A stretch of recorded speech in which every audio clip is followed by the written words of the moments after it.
Hello and welcome to the first Route 1 show of 2014, the podcast bringing you all the latest football action from West Yorkshire and beyond. I'm Stephen Brown and with me in the studio is Tim Feather. Hi Tim. Hello. And Alex Spivey. Hi Alex. You alright, Steve?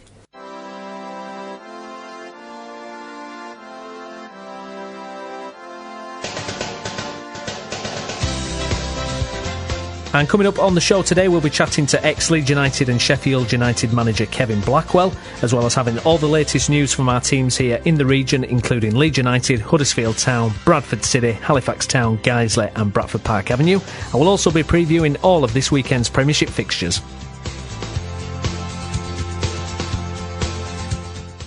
OK, well, I'm very pleased to say that now joining us on the line, we've got former Leeds United and Sheffield United boss Kevin Blackwell on the phone. Hi, Kevin. Thanks for joining us. Good evening. Good evening. How was your Christmas and New Year's, first of all? Yes, very nice to be with the family for a change. Yeah. So, thoroughly enjoyed it. In nearly 40 years of football, I've only had about one, I think, so... Yes. I enjoyed it. It's always tough, isn't it? Although I do know some ex-pros, they do kind of enjoy getting away from it all. But how did you lie on that? Did you like, actually being there for one? Well, yeah, I mean, if you haven't, my daughters have grown up now, and it's, I've not seen them grow up. So it was just nice a year where you're not going out playing football or training or doing things. So absolutely, certainly, it's not something I want to get used to, but it was enjoyable. No, absolutely. Well, I mean, looking back at your playing career, we'll start with first and just have a look at that. I mean, you made over 350 appearances as a goalkeeper. What were some of your highlights from your playing career, Kevin? I suppose getting automatic promotions in the Football League, being Player of the Year, making when I arrived at Scarborough. They were languishing below halfway, and then when I came, they never lost a game, and that was my first association with Neil Warnock. But I suppose playing wise, beating Chelsea in the cup. Yeah. Just promotions really with Huddersfield and Plymouth Argyle. Notts County. It's just been part of all that. It was, thoroughly enjoyable. And it's a different carry-on, isn't it, for a goalkeeper as well? Because obviously it's a team sport, but there's something singular, isn't there, about being a goalkeeper? That there's kind of an extra pressure, isn't you? You're not always called upon, but when you are, you've got to kind of do the right, make the right choices, haven't you? Well, I've always said that if an outfield player could perform at the competence level of a goalkeeper, they'd be outstanding. Because as you said, a goalkeeper makes a mistake. Yeah, it's a goal. The things change. So, yeah, it's all relevant, but as a goalkeeper, you are an individual, but you obviously have to work, with the team. Exactly. A striker gets loads of chances. Well, as I said, if you think if a striker could convert what a goalkeeper saves, it'd be worth... it'd be gold dust, wouldn't it? Gold dust. But goalkeepers, like I say, I tend, for me, mentally got to be tough. Yeah. You have to make decisions, as you say, as and when. You might only have to make one decision in a game, but it can actually change it. And I always remember Brian Clough saying that, the goalkeepers he felt were worth, 15, 16 points a season, and that's why he made a point of, having Peter Shilton. Absolutely. Hi, Kev, it's Tim.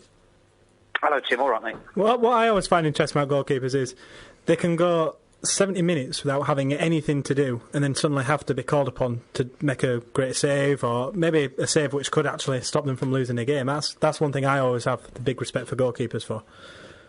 Yeah, I think any goalkeeper would tell you that you can sometimes come off a pitch and be absolutely drained physically and mentally. And people don't understand why, but if your concentration levels have to be absolutely maximum, because it might be the 93rd minute that you've got to pull a save out, or you've got to come out through a pass that's played in behind your back forward. You've got to be able to read the game. You can't just switch off. So you have to, even though you're not involved, you're always there. And, it is, I've got great admiration for goalkeepers, obviously one, but knowing that to Hart and people like that, and you see, even Robbo at Leeds and that, if they make a mistake, people criticise them. It's all too simple. And then, because you are on your own, there's nowhere to go. You've got no one to lean on. It's not like you're another centre-half and your next centre-half can pull you out of the cart. Well, it's like Joe Hart, though, isn't it, Kevin? I mean, Joe Hart took a lot of criticism earlier this season, and some of it I personally thought was over the top, really. I don't know what you felt about that. Well, yeah, I mean, that's what I'm saying. Up until this point, Joe Hart's everybody's been raving about Joe. Yeah. He's done this, he can do that, he can do this. all of a sudden he makes a few poor decisions, which could happen at any time. Yeah. And all of a sudden he's not a good international goalkeeper. He's not good enough for Man City. He's this, he's that. And you can imagine if someone walked into your office and said, from 1 minute you're the best thing since sliced bread, and then the next week denigrate everything that you do. You can imagine that you wouldn't be necessarily jumping around the office block giving it, here I am. No. You'd be so it's very tough, and I do think in this country that we build people up and then knock them down far too quickly. Hi Kevin, Alex here. Hello, Alex. Do you, within hindsight, do you think it was the right decision to drop Joe Hart anyway, even if Pellegrini knew he was going to bring him back, just to give him a bit of a rest? Is that something you'd maybe do to one of your keepers? Yeah, you'd always look at what you think is the best. I mean, I think Joe Hart is the best goalkeeper in the UK, certainly English goalkeeper anyway. And therefore, you've got to do the right thing by him. And, it might well be that you'll sit down with him and have a chat with him and say, look, at the moment, you only get a bit of pressure from the media. I happen to think you're the best thing since sliced bread. Yeah. What do we think's the best for you? Do you think you need a rest? Do you need a couple of games? Do you need listen, go away for a week with your wife, come back, let's get it, get going again. Yeah. Because one thing about the goalkeepers that I've ever come across is they work their socks. Their work ethic is second to none. I think anybody that's ever come and watched a training session have always come away and remarked how hard the goalkeepers work. So, from Joe's point of view, I think he would have worked dead hard, and I'm pleased that he's back, and I just wish people will get off his back. Absolutely. Looking at your career post the playing days there, Kevin. Now, after you finished playing, you were assistant boss to Neil Warnock at Sheffield United. How did that come about, and what were those early days like at Sheffield United as assistant boss? Well, I mean, obviously, I'd moved with Neil about 4 or 5 times as a player. So I went from Scarborough to Notts County to Huddersfield, I think Torquay, Plymouth, and we just had a good relationship. And I think I was a goalkeeper that used to talk for England. I organised everything, and I think Neil recognised that in me. And obviously, I was doing coaching sessions, and I think I remember Neil saying once, "Didn't know you could do that." So it was that sort of thing. But then really, we then came to Sheffield United. I think in '99, I think it was. They were 4th from the bottom, I think, and I remember having a massive playing squad. They'd been in the Premier League, I think, 2 years or 3 years earlier, and were hemorrhaging money, and it was just all going very poorly. I think the last game before myself and Neil came, I think it was Port Vale they had at home, and I think they got beat by Port Vale. And there was only about 7,500, 8,000 at Bramall Lane, which was unheard of. Yeah. So myself and Neil went there, and really, just it was a slow process to try and turn it around. 1, deal with the finances. 2, and that meant removing players who were on big contracts and were star players. And secondly, trying to then work the loan market, work the lower league players, and bring people in and out to try and get the club turned round. And it took, I think it was nearly 3.5 years before we really were able to get to a level where the club then had 10 years really of really good success. Well, I mean, it's what's interesting to me, obviously, looking at your career and everything, the amount of situations you've gone into, and we'll get into them as we go along, where you've had to deal with financial situations and that kind of thing. It's amazing that seems to have occurred quite a few times throughout your career there, isn't it, Kevin? Yeah, some people call me a Jonah. No, and it's unfortunate, I mean, obviously, I'll be quite honest, I wouldn't have got the Leeds United job had Leeds United been flying in Europe and there was no money problems. But, the club itself, in terms of my first managerial job at Leeds, was horrendous in terms of the financials. The financials were so bad that... Yeah, so absolutely. Sorry, go on, Kevin. Sorry.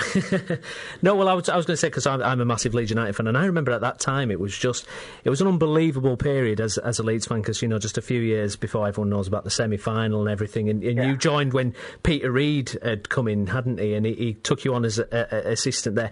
What was it actually like when Leeds were kind of heading in that downward spiral? I can't imagine what it was like from that side. I mean, Leeds United, I got headhunted by Peter Reid because at that time, Sheffield United, we got to the FA Cup semi-final, League Cup semi-final, playoff finals. We were beating nearly every Premier League club. We took Liverpool to a replay and lost in the 121st minute in the semi-final to go into the League Cup. Yeah. And then we took Arsenal and absolutely outplayed Arsenal at Old Trafford and we lost 1-0 to a disputed goal. And David Seaman pulling off his greatest ever save in his career. Was that against Paul Pescadillo? Paul Pescadillo's header. Yes, that's right. Unbelievable. The talk all the following day was about the world-class save from David Seaman. Yeah. It just shows you how good we were. And many people gave me, because I was doing all the coaching, the credit for that. And Reedy obviously came to headhunt me to Leeds. And when Leeds came calling, it was a club that had been in and around my family all my life. Yeah. My brother-in-law and all the family, they're all massive Leeds season ticket holders, and they come up every week, and they've been coming up since I was a kid. And I think the first time I ever saw colour television was Leeds United in the final. So all these things are etched in your mind, and all of a sudden, the phone call comes to Leeds United, and I thought it was someone messing around. And I said, if you are Peter Reid, then you better ring me back again. And he sure enough, he did. So to come to Leeds with the players that they had was a really, really exciting time. And when I got the job, I remember being on holiday, and I just jumped on a plane and came home, left the wife and the kids in Portugal. So. Well, they still had the top class, but Kuehl was still there, wasn't he? Smith and Robinson. Kuehl had just gone at that point, right? He'd just gone in that summer as I arrived. Kuehl had gone 2 weeks before, but Verdukes was there, and Smudge, Robbo, Dominic Matteo, but it was only, I think, really only lasted 11 weeks. Yeah. 11 weeks. So I'd gone to work for someone, and it was at that time that I found out then, after having left the financial problems at the club. I wasn't aware of the depth of them. And I think it was, we played Manchester United at home. I think it was in the November time. And they announced Leeds United, because obviously we're a PLC company, they announced Leeds United's record or financial standing. And we were 118 million, I think it was, in the red. Did you have any idea of that then when you came from Sheffield? No. Was anyone giving you any kind of indication of the depth of the problem? No. I wasn't. If I'd been the manager, I think that would have been asked. I would have been told. But because I was coming as the assistant, I had no idea that was the problem, and that really meant that when I arrived, within 3 weeks, I knew there was a problem. Yeah. Peter couldn't sign anybody. We couldn't get any players in, and he ended up, I think, signing 7 or 8 loan players, all from abroad. Yeah. Didier Dome, you just name it. There were Cyril Chapuis, all these sort of players, and that was all within the week of the season kicked off. And we were trying to play pre-season friendlies, and didn't have enough of a squad to even put a team out at times. Did he fall out? He fell out with Mark Viduka, though, didn't he, Peter? I seem to recall. I think, everybody talks about it, but Reedy was the gaffer, and he was the boss, and, someone has to make decisions, and, I don't think he so much fell out with Verdukes, but he obviously wanted things doing a certain way, and Mark fell out with a lot of managers, ironically, that's why he came to Leeds in the first place, Celtic, because of that situation, so... But, Peter was never given the chance. I couldn't understand it. Like I said, I've been there 2 weeks when the professor, who was the chairman then, called me up to Ellen Road and congratulated me and warm welcomed me to Ellen Road, and then looked out the window of his office overlooking the conference centre and said, is Peter Reid the right man for the job? And I couldn't believe what I was hearing. It's astonishing. And I went back, listen, the things that have gone at Leeds United could not, if I wrote it in the book, you would say it's Roy the Rover stuff. It couldn't happen. But believe you me, it happened at Leeds United. Yeah, and and that's the scandal of it. That is the real scandal of it. Well, it's an astonishing drop. I think doing a Leeds is part of in the Oxford Dictionary as a phrase now, isn't it? Because it's such an astonishing fall from grace. We ended up getting relegated, as we know, and then you came in, you were promoted then to manager, and you had no playing staff. You had to get in the most amount of players Leeds have ever done. What was that like? The pressure must have been enormous. Well, they asked me to come. I thought that was my, I was leaving Leeds United. When the last game, I think I took the Chelsea game away from home. And I remember saying to all the players, look, this is really, because at that time, we knew we were over 100 million in debt. We knew that the PLC, we'd effectively, I think it was about 12 weeks from the end of the season, the PLC in London had called it a draw, called it a day. Every fortnight we were waiting for a clearance so that we could carry on as a football club. And it eventually came 14 weeks that we weren't getting it no more clearance. And every Friday, 2 o'clock, we'd watch Sky News, because that's when it would come on, and Leeds United were given another 14 days to find a buyer, and another 14, and it went on for about 4 months. Exciting. That came in that Friday, and I remember all the staff, the girls crying, and because obviously we all thought we ended the club, and then the Gerald Krasner regime sort of jumped on board, and they sort of took over for the last, I think it was 12 weeks of the season or something like that, maybe a bit less. And it was really surreal. So at the end of the season, they asked me to stay on. Is that something you'd intended? Had you looked to get into management, or was it just kind of? It was something that I always felt that I was recognised as a top coach, and I felt that this was going to be my last job as a number 2. I wanted to just spread my wings a little bit and work with someone else other than Neil, and because obviously see if there were things that I could improve, or there were things that were different, and working with different players and that sort of thing. And but I never expected it to be Leeds United. I turned down 3 or 4 jobs when I was with Neil. I'd been headhunted by a couple of clubs, but once again, they weren't for me. I knew at Sheffield United we were building something special. I could tell with Jackie Elker and Montgomery and Paddy Kenny and people like that, we'd got a crop of youngsters that if we could keep them together, and they weren't big-time boys, they were real hometown lads who wanted to do well, we would do well, and that's exactly what happened. So it would only took a club like Leeds United or someone of that ilk to get me away, and so. But then to get the Leeds United manager's job, I suppose really I was the cheapest option. When being brutally honest, but I'm aware of that. Yeah, but I mean, the sheer turnover of players and the fact that we could have plummeted. I mean, we ended up in League One a few years later, but that was after your time there. I mean, that was such a difficult period. You managed to stabilise us for that season, didn't you, Kevin? And then obviously the year after we got to the playoff final. We were actually, because of the state of the football club. I mean, we were once again, after Kevin get relegated, the talk of all both season about whether Leeds United could start the season. And then I think we were second favourites. There was Gillingham, ourselves, and someone else were the favourites to get relegated straight away. Because everybody, as you said, everybody knew all the players were got rid of. And that first day, I was dealing with people left, right and centre. We had trialists coming in from everywhere. I remember Thorpe Arch, the reception area being like it was like a Piccadilly train station. There was bags left everywhere. We were trying to get them into digs. We were trialling people, and it was hell. And I have to say, the first 4 months of the season was as hard as anything I've ever known. Trying to get players in, trying to integrate them, and the other thing was wearing the badge of Leeds United. It's not only is it an honour, it is also a pressure. You are the biggest club in the Championship by a country mile. Everybody wants to beat you. And there we were, trying to put a team, with the greatest respect, from players who came from League 2, abroad, reserves from the Premier League or Championship, and we were trying to put... And there was us, the biggest club in that division. And wherever we went, in my time at Leeds United, and it's still the same now, 75 to 80% of teams will have their biggest gate when Leeds United comes to town. Absolutely. Well, I couldn't agree more. I'm doing the podcast with 2 Bradford City fans, so they're slightly not quite happy with that, but I'm in full agreement, Kevin, definitely. I think even Bradford fans would have to be. Leeds it's one of the biggest clubs in the country. There's no doubt about that. Oh, I'm so glad you said that, Kevin.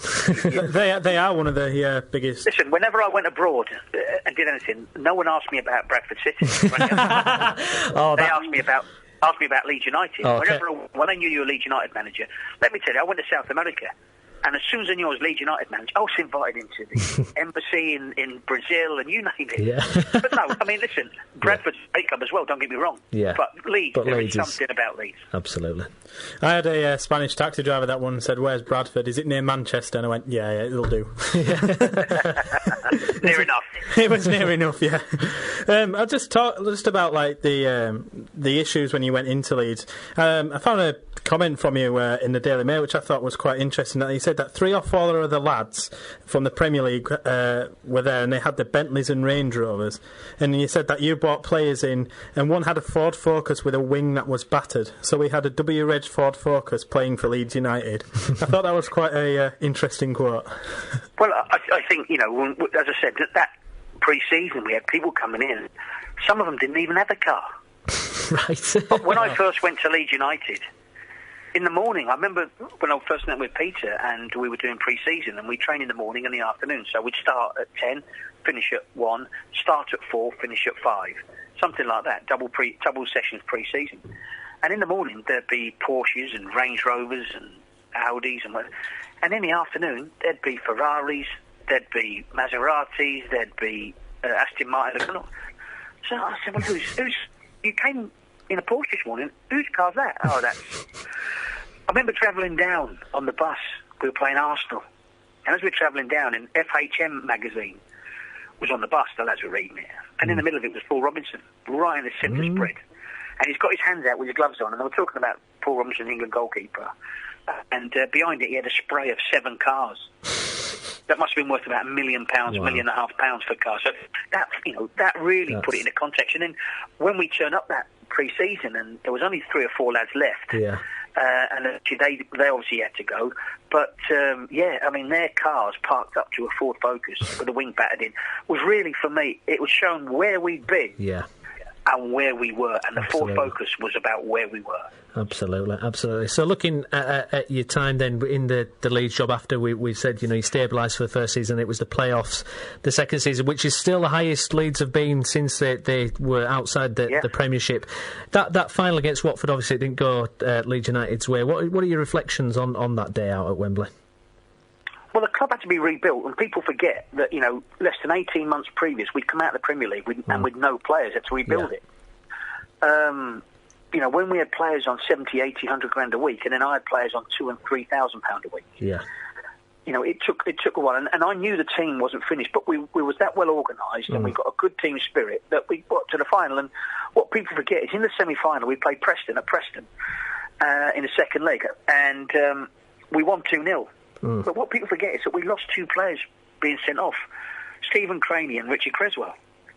Now, it meant that we went into the final with no left back. Yeah, and Creswell was great, wasn't he? He was flying, wasn't he, at that time?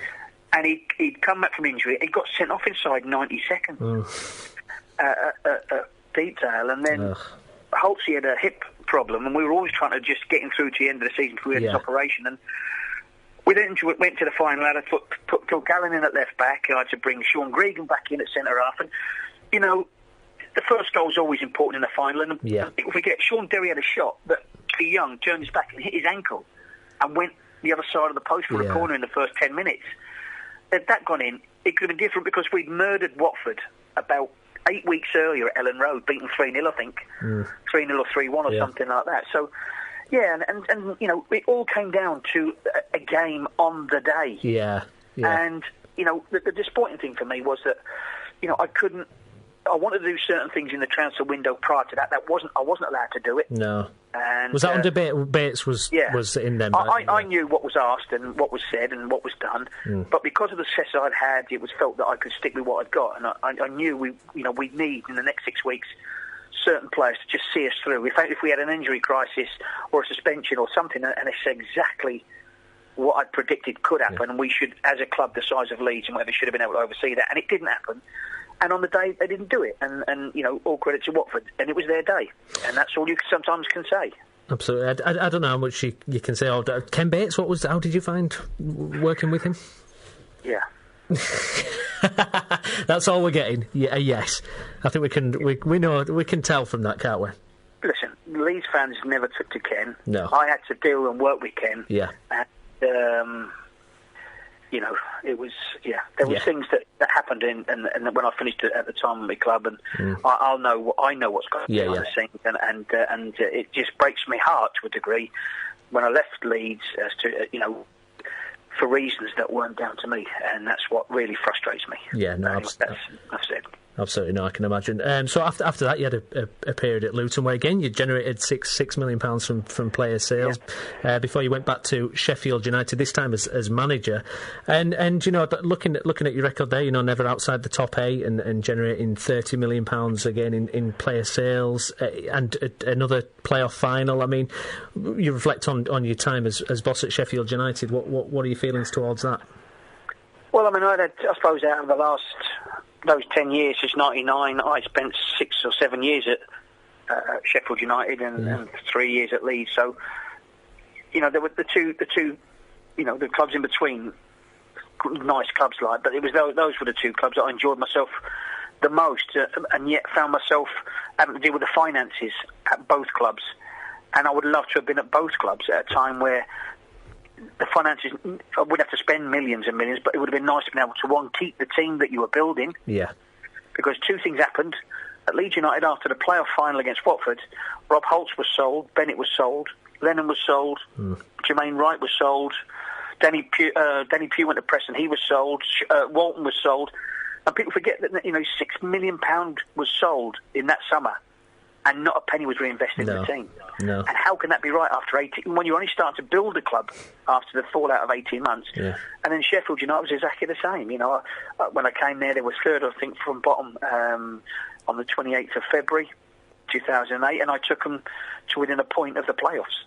I think we won 10 games out of 13, lost 2 and drew 1. And then the following season got them to the playoff final.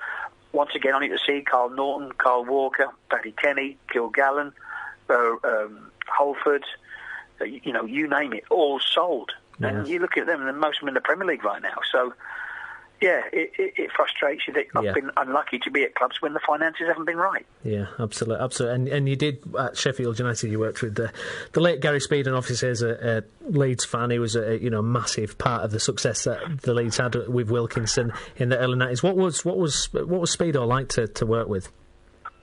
Well, I've got nothing but respect for Speedo. Yeah. God bless him, and he was. He'd left Bolton and come to Sheffield United just prior to me arriving. Yeah. And I think the biggest accolade I can come or get is that I was out at dinner one night and Ronnie Arani came up to me, who was big friends with Speedo, and just said, "Listen, I've never seen Speedo as happy as I have done working with you." And he says he's learning loads, and that was like, considering the people that he'd worked with, I just thought that was one of the nicest things I've ever had said to me in football. So.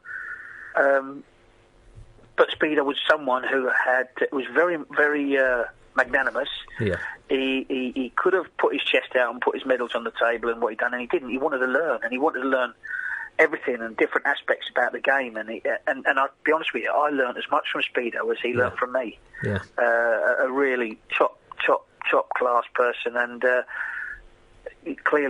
was clearly shook when it happened, like everybody else was, and still to this day find it very, very, very hard, having worked with him for 2.5 years at Sheffield United very closely, because I made him my first team coach, and he worked with me very, very closely. And well, I think you introduced him into that side of the game, really, didn't you, at Sheffield United? That's right. Yeah, he got an injury towards the end of the first year that was there, and it got steadily worse, and I said, "Look, Speedo, now's the time, son. Sometimes you can't say when you're going to come across to the other side in terms of management, but now's your time." And he came across, and he like I say, he gave it everything, and I've got nothing but respect for him, and just eternally sad that the way it turned out. Absolutely. So, looking at the situations now for your former clubs, Leeds, they're kind of hovering there. They've been on a bit of a poor run of form at the minute. What do you think of how Leeds are doing? Do you see them back in the Premiership sooner rather than later? Well, one hopes that they are back in the Premier League. I think not just that, around that area, the likes of Bradford, Huddersfield, and whatever, North Yorkshire, we need clubs in the Premier League, and Bradford can fill out Valley Parade, and places like that. So it's desperate, I think, to get a club back into the Premier League in that area. Absolutely. And in terms of yourself, Kevin, what lies ahead for you? Well, it must be another club that's going to go bust. That's the next one for me. Who knows in football? You never know what's around the corner, and I've been lucky to be able to sort of manage some of the biggest clubs in the country. I think I've taken nearly all of them to major finals, so you hope that someone looks at your record and gives you a chance. And I'd just love to work at a club now where they can say, "You've got no money, but what you've got you can keep." And if I could have that, it'd be magic. Now, where that will be, I don't know. So at this moment in time, I've been around the world. I always go when I'm not sort of working at a club around the world, looking at different techniques, different ways of doing things, and seeing if it's something you can bring back to the UK. And to that point, I was in Turkey just the week before Christmas on a big conference with European coaches. So we'll just keep my fingers crossed, and hopefully an opportunity comes along that's right. Will Northampton interest you? No. Unequivocal. Well, I mean, I was promised certain things at Bury, and the only reason I went there was because I'd been there 14 years earlier, and I knew a lot of people there, and to turn up inside 4 weeks to turn up at Bury, that we have to go into administration, and to not tell me 4 weeks earlier that they were nearly $1.5 million in debt. Yeah. I find that a disgrace. Absolutely. And it really angered me, but I had to stay there because many people said, you speak to top people in football, and they say, look, Kev, if you go, you're the only chance they've got. But it doesn't fill you with confidence in the people that you're working with if they can lie to that extent just to get you there. Yeah. And I had a meeting with the directors, and I said, well, why didn't you tell me? And one of them said, well, would you have come? I said, no. That's why we didn't tell you. Yeah. So, anyway. Well, Kevin, best of luck with everything that you do in the future. I want to thank you very much for joining us and having a chat with us. Pleasure.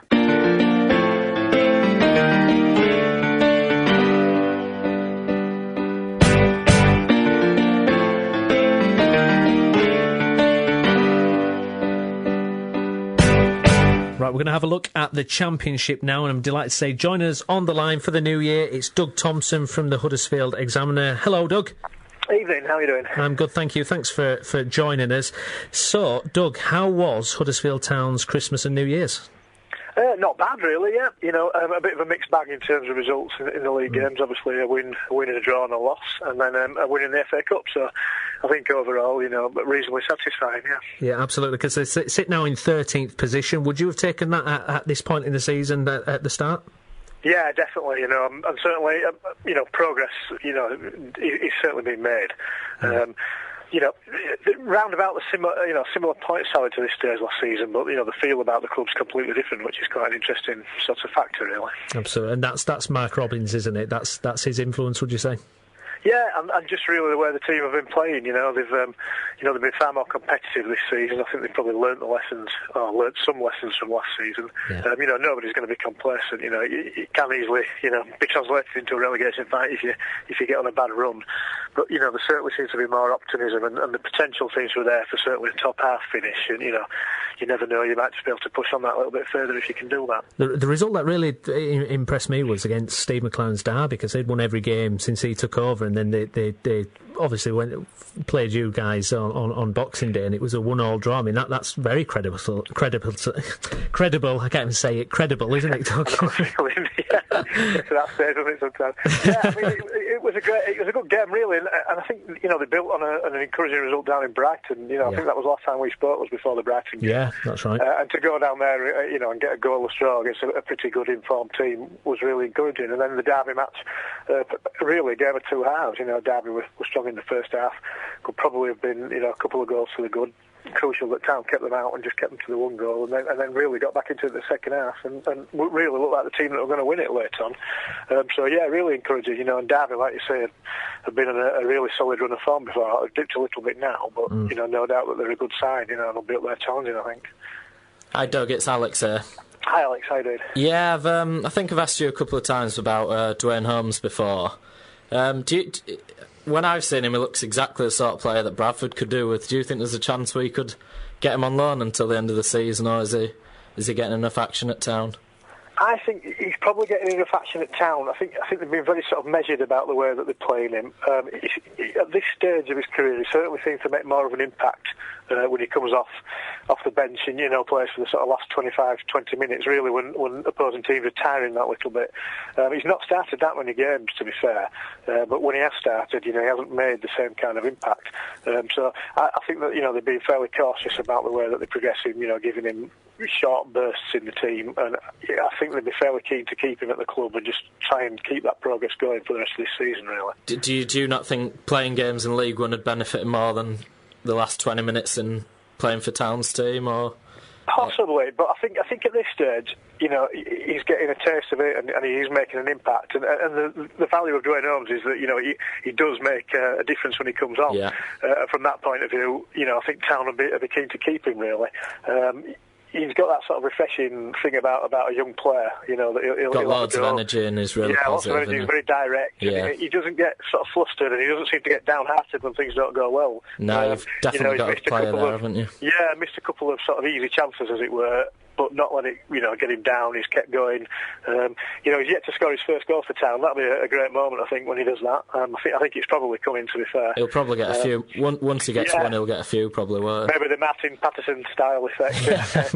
We've had to wait a while for him, and it's starting to pay off now. So I think, definitely there's so much potential there with Dwayne that, he's an exciting prospect, really. But, I think Mark Robbins is doing a pretty good job, at sort of developing him, really, and just letting him mature. Well, it seems to be involved in most weeks, doesn't it? So he's getting his fair share, regular, really. Yeah, I mean, you'd be surprised if he's not on the team sheet, and certainly, among the subs, it'd be a real departure. I think that'll continue between now and the end of the season, and we'll start seeing, a little bit more of him, maybe the odd start here and there.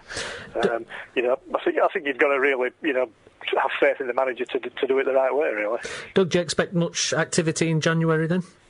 Well, there's certainly, a lot of talk going round. Obviously, the usual suspects, Naki Wells keeps getting mentioned. The bookmakers seem very convinced that something's going to happen, and they don't get it often get it too wrong, no. do they?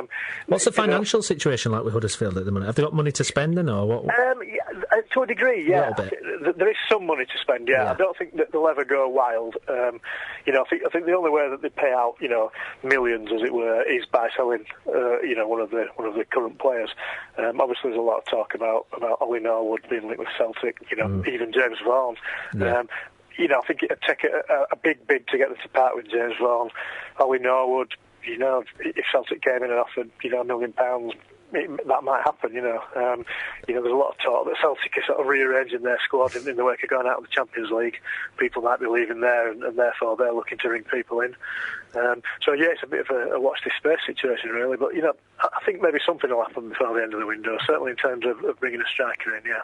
Great stuff. And looking ahead towards the Millwall game, I mean Millwall not in great form at all. But Ian Holloway, the Ian Holloway factor, is that going to put is that going to be a potential banana skin there?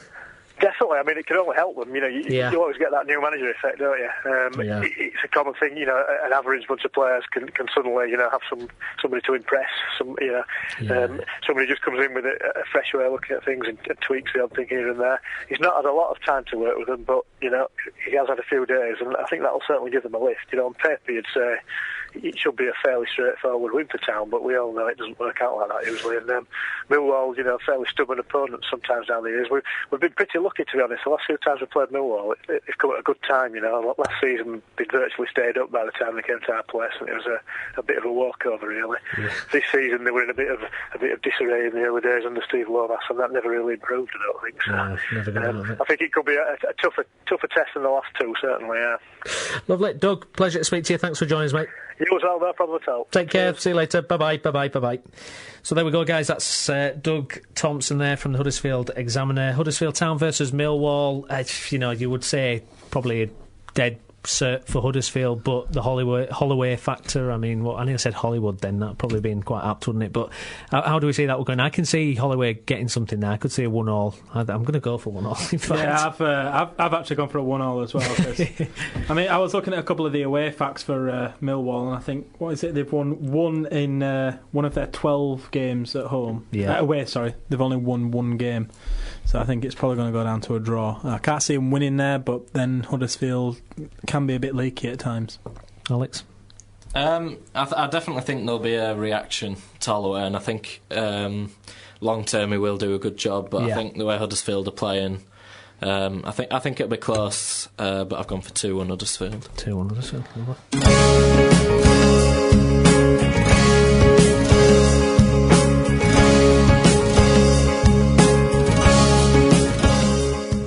Right, OK, let's have a look at Leeds United now. And joining us on the line now is Jennifer Berry, our Leeds United correspondent. Hi, Jen.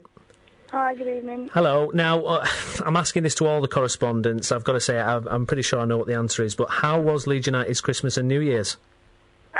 Absolutely rubbish. That's the nice way of putting it as well. I can assure you it was a lot worse on the terraces. Oh, well, that's it. I mean, we were getting better, weren't we? We'd kind of had an indifferent start, and things seemed to be going in the right direction, and then it's just gone horribly wrong, hasn't it? Yeah, I mean, the honeymoon period was slightly more elongated than it probably should have been. I think we were sort of riding the crest of the wave. Everything at the club was a feel-good factor, and everybody was sort of riding that. But to be honest, I mean, it was always, you could always see that this sort of burnout was going to happen. We don't have any strength in depth. No. Players were going to get tired, and the wheels were sort of going to wobble significantly. So it wasn't too surprising. It's sort of been a long time coming, but I think because we'd, been so sort of giddy, it was quite a come down, really. So. I mean, we've just not been playing well, have we, either? I mean, we've just been talking to a Huddersfield Town guy, and, Huddersfield Town, when they were going through their rocky patch and weren't winning games, they were playing well still. They were still putting in the performance, whereas Leeds, that's just not happened, has it, really? No, I mean, we've played a few decent sides, and we always said over Christmas, it was going to be a struggle, especially with Forest and Blackpool. But no, it just seems like everybody's sort of a bit tired, and there didn't seem to be a heads up, and it was just a bit sort of accepting the defeat, and it was almost, well, we'll just wait until January anyway, and we'll see what happens then. It just felt a bit lethargic. Yeah. Hi, Jen, it's Tim. Hello, good evening. Good evening. I was going to say, it does seem like all the way through the Christmas period, Brian McDermott was he was mentioning how Leeds need to invest in a team. Like after Notts Forest, he said that it's a team that needs investing into. He's given 4 names. After Blackburn, he mentioned it, and then he mentioned it last week against Rochdale as well. So, what you're saying about it being a very lethargic thing, it is all really about how much funding Leeds needed in their different player departments. Yeah, I mean, I think, on the one hand, I totally agree with him. We've needed that sort of injection of cash for a good couple of seasons now, even, before McDermott came in. And, on the one hand, it's a completely valid reason for the way we've been playing. On the other, there just seems like a lot of players haven't sort of been up for it. And, you saw it, a few of the games where the fans were sort of quite, there was quite a lot of unrest and there was booing. It was just frustration because, we've had some great away crowd and just doesn't feel like the effort's been matched on the pitch, and it's just been frustrating because, we know some of these players can do better, and fair enough, some of them might be tired, but you still expect that sort of effort. But it's sort of, everybody's sort of accepted, right, we're just going to wait till January and see what sort of, where the takeover sort of goes through and what cash is going to be available as a consequence of that, and it all seems to be a waiting game. So it seems to be a bit better this time because obviously there's been so many false dawns with Leeds in the transfer windows before, but we've already got Jimmy Kebby and Cameron Stewart. I think it's just loan deals, with a view to a permanent deal in the summer. I mean that's already better, isn't it, than we've had for quite a few January transfer windows. Exactly. I mean, we're getting giddy again, I suppose. I mean, we never do our business this early. No. We don't normally sort of get decent players in as well. People with pace. So, I mean, fingers crossed. I mean, that's 2 out of the 4 that he sort of, supposedly wants. Hopefully, he can go out and buy a few more. We need. Do we know who? Do we know who the other names were on this list of 4? Leeds United, everybody gets linked, doesn't they? What about Nahki Wells? I do the podcast with 2 Bradford City fans, so it'd be fantastic if you could say that we're going to get Nahki Wells. That would be just brilliant.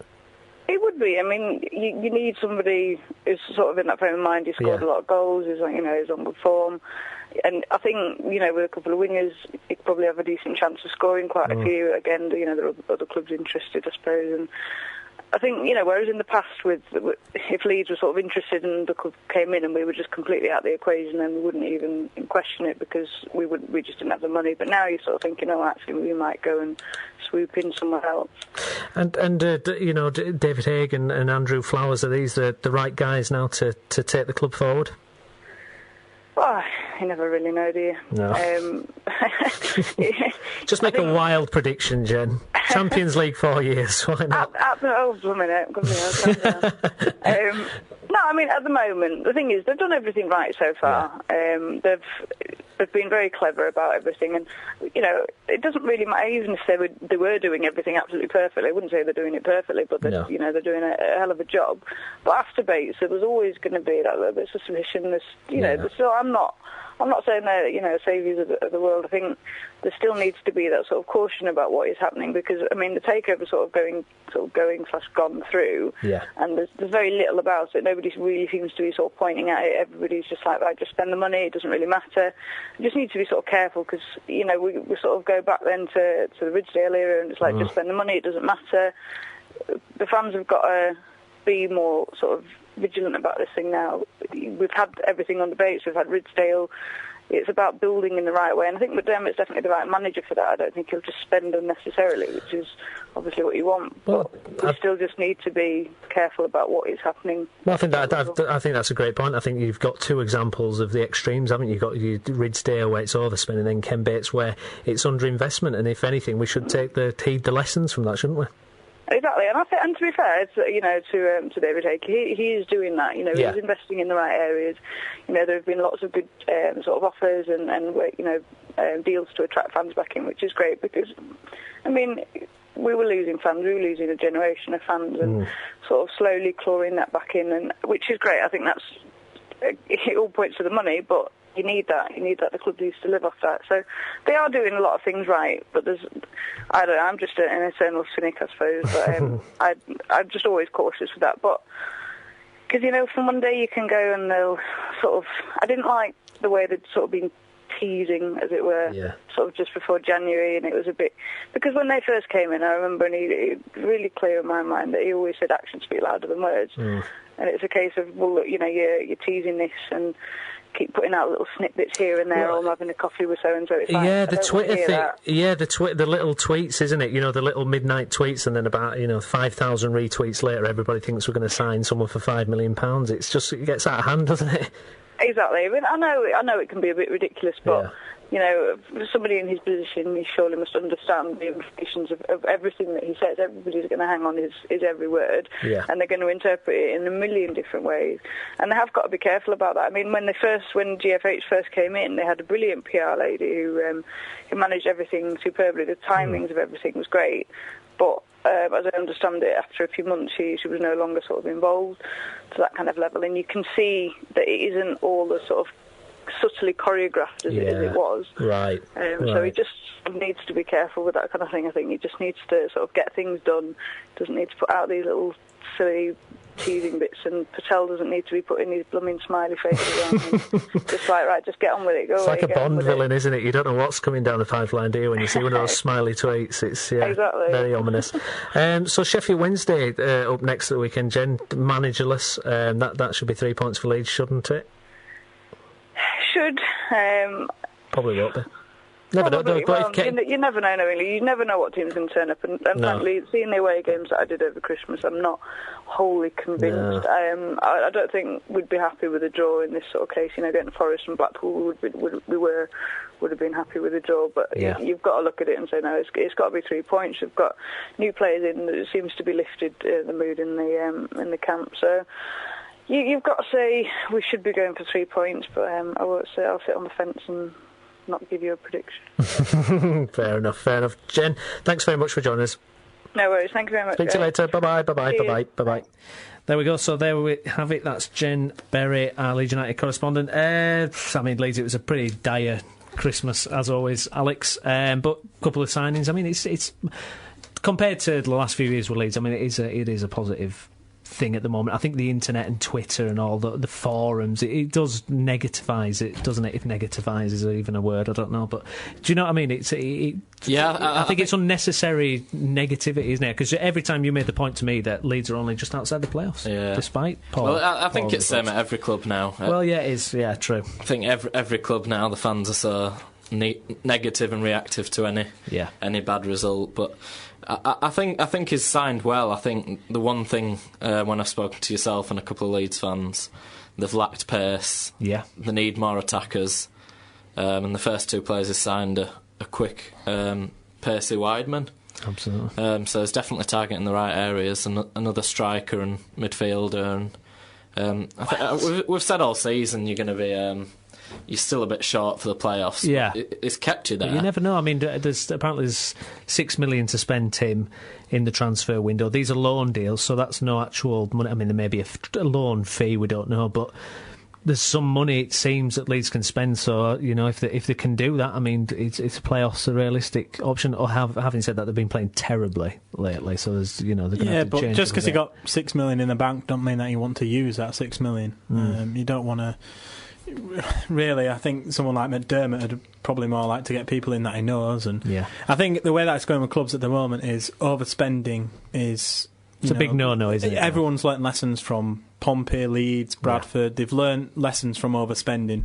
And telling other people that you got $6 million in your kitty is it's a bit stupid, really, because it's going to say, we're going to charge you $500,000. Now we're going to charge you $2.5 million. Well, exactly. This is so. But I think with the new signings that they've got in, I mean, we mentioned before about Brian McDermott and players wanting to play for Brian McDermott. I think these two lads definitely sound it. I mean... well, Kebby, he knows very well, doesn't he, Reading? But Stewart, it's his type of player, isn't it? A pacey winger. Yeah, it's good timing there. I think it's kept them just below the playoffs with spending nothing. And now is the perfect time to go for it, spend a bit of money. Got less, not got as much to lose No. as they did at the beginning of the season when they went on that horrible run. Absolutely. So what scores have we gone for? I've gone 2-0 Leeds. I've gone for 2-1 Sheffield Wednesday. However, I'm very dodgy about this one because Sheffield Wednesday do play quite well at home, and Connor Wickham's in form. You put 2-1 Leeds? I put 2-1 Leeds, yes. 2-1 Leeds, sorry. Yeah, sorry, did I say Sheffield Wednesday? I meant 2-1 Leeds. 2-1 Leeds, right. But, and you've gone 2-1 Leeds? I've gone 2-0 Leeds. 2-0. I've gone 1-1. Lovely.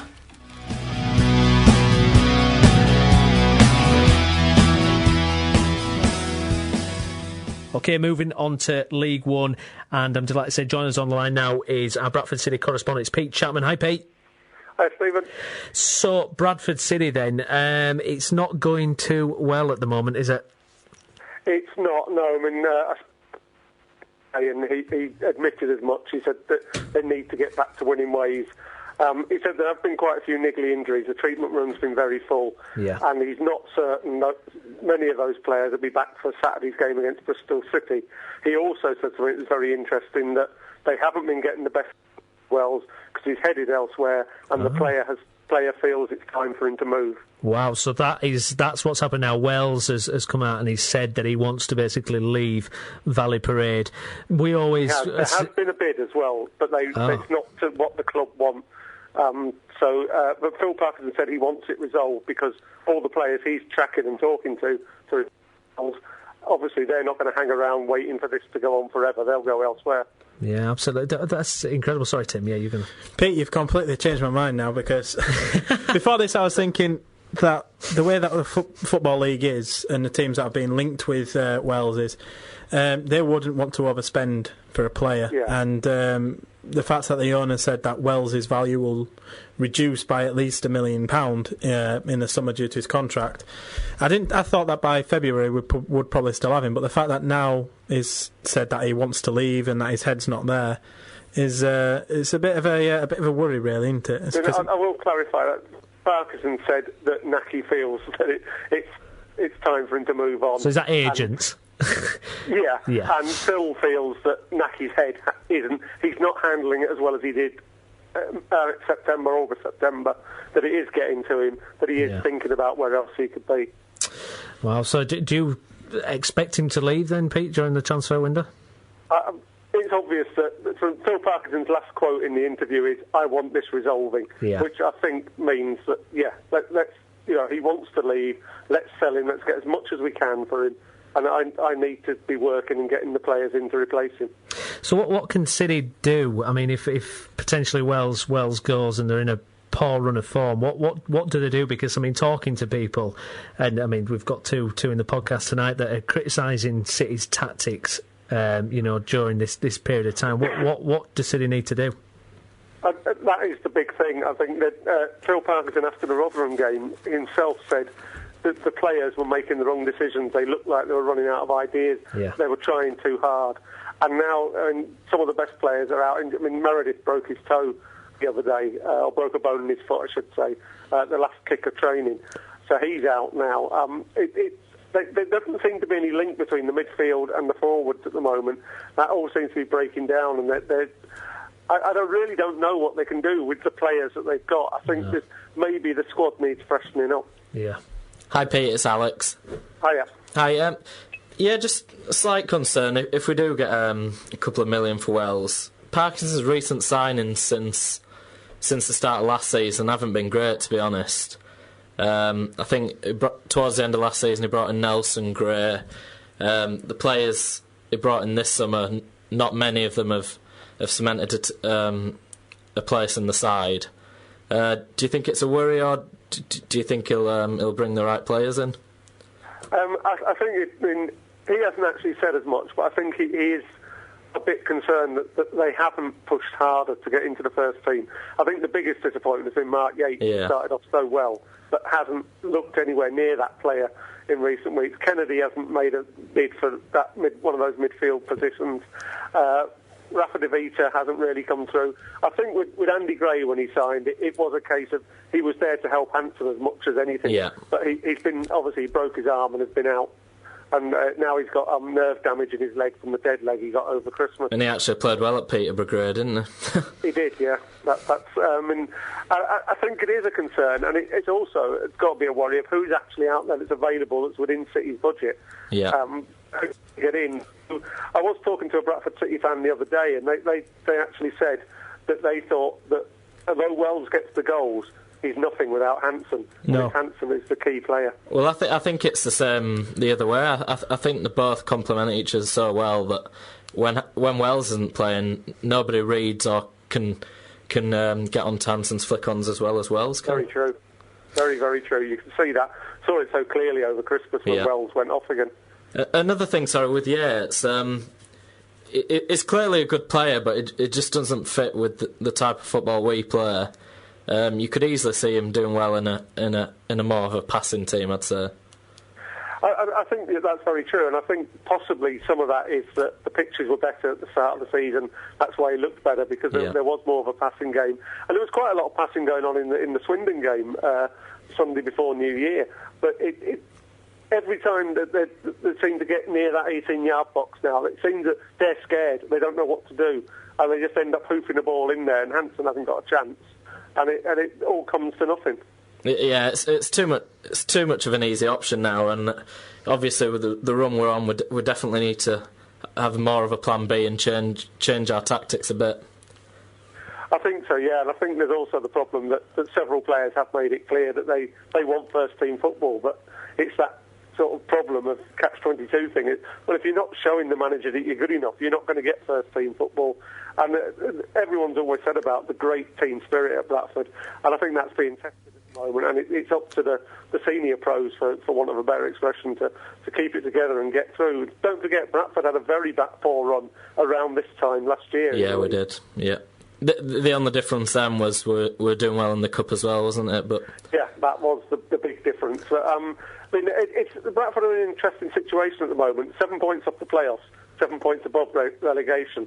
They are literally a mid-table side at the moment, but they were 10 points off the playoffs last year going into March. Would you have taken that peak, though, at the start of the season? Would you have taken a situation like that by January? I think the start that City had has maybe given false hope to some of the fans. I was talking to the press officer, Mark Harrison, today, and he said, all he wants is to finish top half, really. Yeah. Let's forget talking about promotion and stuff. That would be the icing on the cake. But to cement a place in League One and then build is what City have to do, really. Sorry, Pete, just one last question for myself. Just regarding Matthew Bates, is Parkinson planning on keeping him? Because I'm probably in the minority, but I've not been convinced by him at all. Well, what he said today was, after the conversation about Meredith and him releasing stuff on Twitter before the club had a chance to release it, or on social media anyway, and saying it's probably the silliest thing that James has done, and what a great player he is. He then went on to say, but we have players who can fill in there. Matthew Bates is a good left-back, and Carl McHugh is a good left-back. So from that, I would say, yes, he is intending on keeping him. Yeah, as cover, yeah.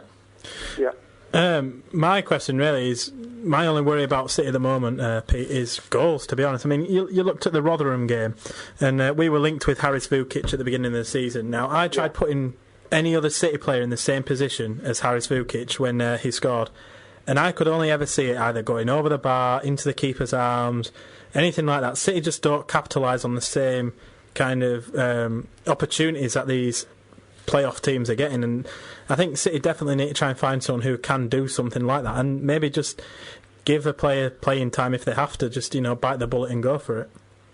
I think you could be right there. I think the Swindon game, Pritchard, was another case in point. Can you imagine a Bradford City player making that run and shooting? Well, for me, the professionalism, I know it's dirty football, but just take Pritchard down, just trip him up, take a yellow card and stop the shot coming in. That's dirty tactics, I know, but it's what everyone else is doing.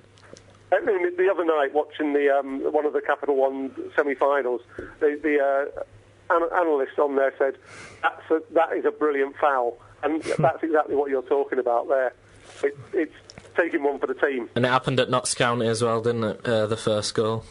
Yeah, this is it. I think that it is a worry that maybe Bradford have been carved open too easily. So, Pete, up next, Bristol City. I mean, they're lining 22nd, but they've won the last couple of games. What do you see with that one? Is that a perfect chance for City to get a win under the belt? They're more than capable of beating them. The problem is that I think Phil said it himself today, that when they played them at the start of the season, the supporters had a negative view of the manager and the team. That was the team that got relegated. That was the manager that got them relegated.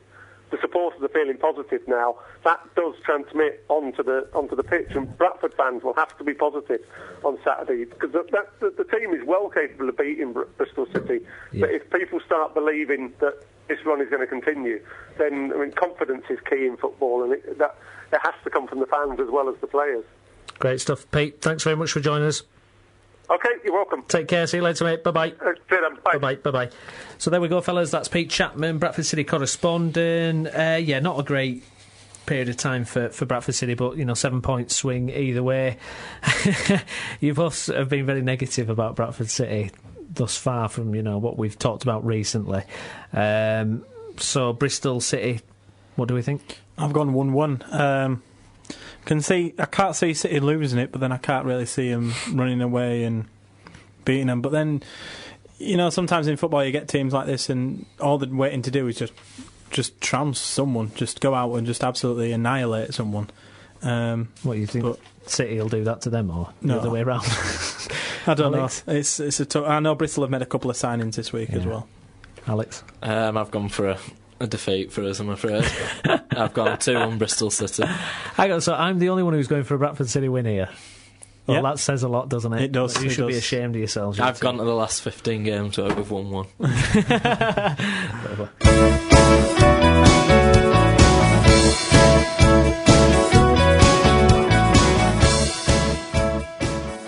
Right, let's have a look at the Conference Premier now. I'm delighted to say joining us on the line is our Halifax Town correspondent. It's Andrew Pinfield. Hi, Andrew. Evening, Steve. So, Andrew, how was Christmas and New Year's for Halifax Town? Relatively speaking, you'd have accepted the points tally we got over Christmas. The best result was beating Lincoln 5-1 at the Share. We had a couple of draws against Gateshead home and away. One at the Share was a cracking game, 3 apiece, and we drew 1-1 up at Gateshead. The disappointment was really on Saturday at Tamworth to lose 2-0, but overall, we're in the playoffs, albeit we've played more games than other teams in the league. Yeah. We're up to 5th, but relatively speaking, you'd settle for where we are in the league. Are you of the opinion that it's better to have the points on the board, though, even if others have got games in hand?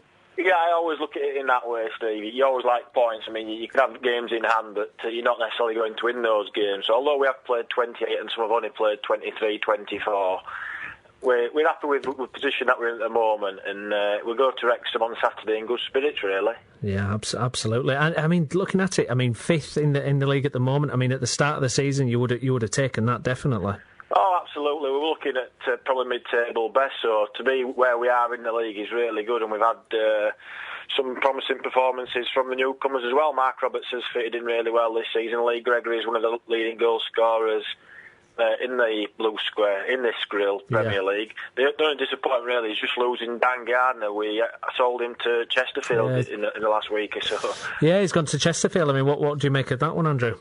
Well, the thing is with Dan Gardner, he was a very skillful player, but he just got himself an agent, and he was out of contract at the end of the season. So when agents are involved, it's a very difficult situation where if he's not going to sign a contract, then we can get a few quid for him now, whereas at the end of the season, he would have gone on a free transfer. So we cashed in whilst we could, really. But you've brought someone in different position, but John Challoner, what do you make of that signing? Well, he's a very experienced professional, John Challoner. He's had, I think, Halifax is something like his 15th club, somebody was saying. So he's been around the block. But the thing is about John Challoner, he does know this level of football. He does know the the Skrill Conference. He's played for Cambridge, Mansfield, York, Rushden, Aldershire. He knows the league ever so well, so he brings us that experience in the middle of the park that we've probably been missing. A bit of Nels there. Do you expect anything else happening in the next month or so, transfer-wise? Yeah, absolutely. I mean, we've already made a couple of bids for players, and now that the loanee players have gone back, 4 loanees have gone back, and with Dan Gardner leaving as well, it's imperative to at least bring in one more new body, if not 2, so there will be definitely some incomings at the club in the next few weeks. What about Gregory? Where does his future lie, do you think? Well, we want to keep him, don't we? He's the talisman for us, and Lee Gregory is 15 goals. The thing with goal scorers, they don't come easily. If we did lose Lee Gregory, how would you replace him? So he's under contract. It would take a big bid to lure him away from this year. So all being well, he'll be a Halifax Town player at the end of this month and for the rest of the season. Hi Andrew, it's Tim. Hi Tim. As far as the Lee Gregory situation goes, do you think it could be one of them situations where it's going to end up being a domino effect, where they're just waiting for, there's a couple of informed strikers in League One and even League Two.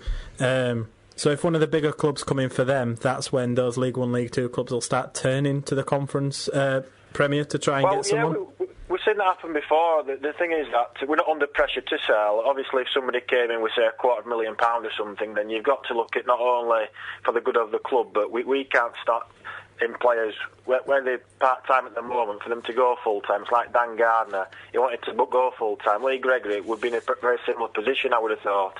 And like you say, when League One, League Two clubs are selling forwards and they're moving about, then these coaches, scouts, managers, they do look at the Conference National where they can pick a player or 2 up from at a reduced cost, and Lee Gregory's definitely in that position. Lovely. So it's Wrexham next. Andrew, what do you think about that one?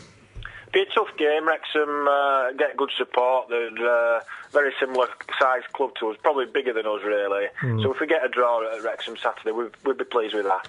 Brilliant. Andrew, thanks very much for coming on and joining us. Take care, mate. See you later. Bye-bye. Bye-bye.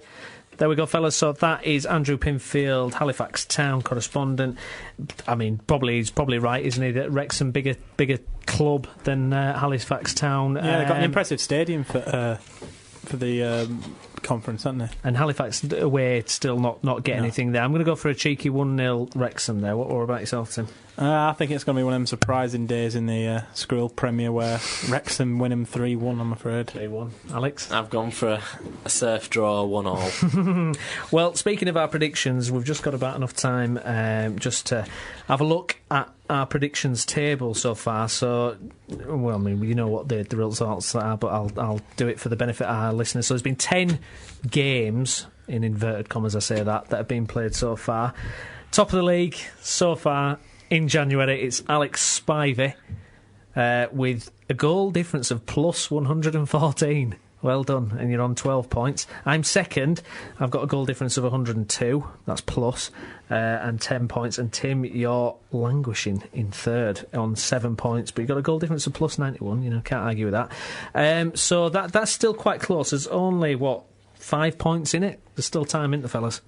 Yeah, well, I think if you got extra points for getting the surprise results right, then ones that stick out when Newcastle beating Chelsea, I got that one right. You did. When everyone else doubted me. They had 2 points, Tyler, don't they? Yeah, exactly. Yeah, you get your goal difference goes up, doesn't it? What more can you win? Alex, you were quite confident at the start. You had a bit of a wobble, but you seem to have got yourself back. You've hauled yourself back in front, haven't you? Yeah, I think I had a great week on Boxing Day as well, but but it didn't count. I've been deducted points. Well, I don't know if you've been deducted, but you certainly haven't. You didn't gain any more. No. But there's still a few weeks to go. Tim, any particular strategies you're going to try and make a new signing? Yeah, any new signings on the front? New predictor.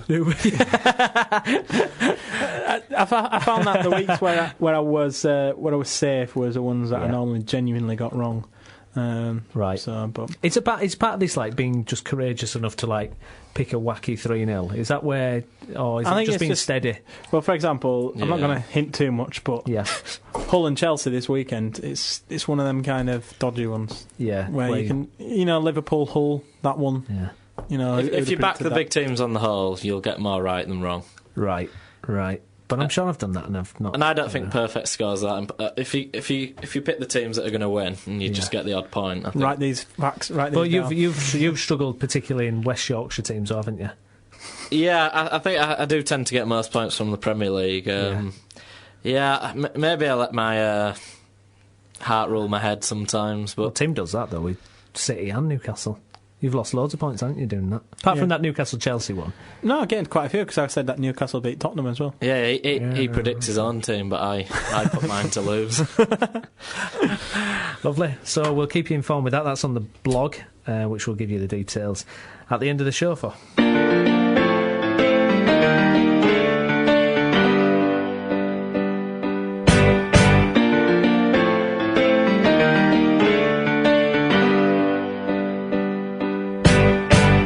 OK, we're looking at the Conference North now, and I'm delighted to say joining us on the blower now is Colin Robertson, our Guiseley correspondent. Hi, Colin.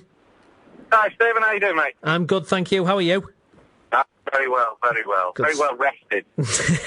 Well, absolutely. I was gonna say. I mean, how was the Christmas and New Year for Guiseley? But you haven't really had much of a New Year. Last game was Boxing Day, wasn't it? Yeah, no, it seems like an age ago. Doesn't it? Yes. Yeah.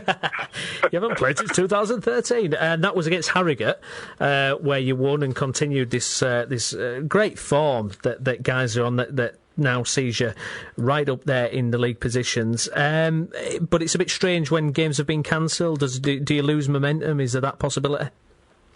Yeah, difficult, really difficult to be honest, because we were in good form. I have to say, I think when Gainsborough was called off, there was the sense that actually it was 2 days after the Harrogate game. We were struggling with Danny Hall at centre half, who went off at Harrogate with an injury at half time. So we did feel a little bit like we perhaps could have done without that game, but so that was quite perhaps advantageous. But then 3 games in a row that have been rained off. Disappointing not to have the big one on New Year's Day, the return fixture at Nethermore for Harrogate Town, and then a long trip. We were all set for going down to Brackley, and that's also a crunch match. Absolutely. The problem is, Sorry, Colin. Yeah. I was just going to say the problem is, if we had won those 3 games, we'd be up to 5th. Without it, you're sort of mid-table, and you're thinking, well, you better having the points in the bag, as the old adage says. Well, that's interesting, isn't it, then? Because obviously you start playing catch-up, you're going to have to play a lot of fixtures in a short period of time. But this happened last year, though, didn't it? Where guys had loads of games to make up last year, didn't they? Well, not so much us. Halifax had a bundle to make up. We it was Halifax, wasn't it? Halifax were, that's right. Yeah, even so, we still had 1 week where we had to fit in 3 towards the end of the season. It was really tiring. We went on a Tuesday night and had to play again on a Thursday night. And, everyone was tired. I remember just sort of being at Stalybridge on the Thursday night at the end of that sort of week of constant football, and you're physically tired just, covering the games and going along and get set up 3 times in a week, let alone what it's like playing. Yeah. But that said, it didn't do Halifax any problem last season, so you never know, do you? No, absolutely. Do we know that have the fixtures all been reorganised then now? Do we know what the schedule is at the moment? Yeah, we've got a couple now reorganised. The Gainsborough and Harrogate one have now got dates on the website. Brackley one I think we're still waiting for. They're beginning to fit them in. But, hopefully we'll have a few more problems because a big cup run in the trophy could also scupper things further. But that, wouldn't be a bad thing. No, Aldershot, FA Trophy. What do you think of that one, Colin? It's a away fixture, though. Yeah, tough. I mean, Bradford City would have been playing them last year, so it just goes to show the kind of the quality they've got. Good side. They've had a points deduction. They've recovered that. They're starting to go back up the table. They're a team that I think will probably consider Guiseley a team that they should be turning over quite easily. Yeah. Because we've never faced them before, so I think it'll be a tough test for the lads on Saturday. They're going down tomorrow night, having a night in a hotel, so we're preparing as well as we can. Yeah. But I think it'll be a tough ask. It'll be a task. But if you can find a way to navigate past Aldershot, then the Wembley dream becomes more and more of a reality, doesn't it? Yeah, last 8 next round, and if we can get past Aldershot, it would really send out a message as well, because of course Halifax doing better in that conference national Premier than Aldershot, and certainly it would send a message out. We're a team to be watched out for, and anything can happen. Anything can happen. Taking all things into consideration, then going back to the league, where you're sitting in the Skrill North at the minute, compared to your pre-season expectations, how have things ended in 2013? What are your thoughts? It's been a funny old year, hasn't it? I think the second half of it. We started very brightly in the beginning of 2013 towards the end of last season, and it sort of faded away a little bit. We got through a few games and then petered out in the playoffs. Yeah.